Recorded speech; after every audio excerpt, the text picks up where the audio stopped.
एक मरतबा ऐसा हुआ कि एक साहब नमाज पढ़ रहे थे कहीं, और मजनू का आपने तज़किरा उलमा से सुना, बहुत से औलिया किराम ने अपनी अपनी कुतुब में मलफूजात में, कैस नाम था, बड़ा इल्म वाला था, पढ़ा लिखा था, दिल के अंदर मोहब्बत थी लैला की।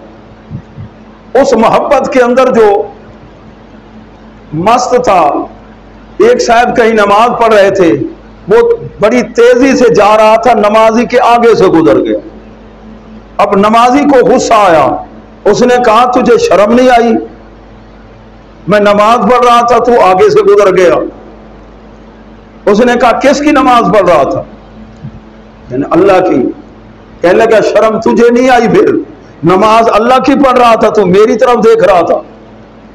मेरे दिल में तो लैला का इतना प्यार, मुझे तो तू नजर ही नहीं आया।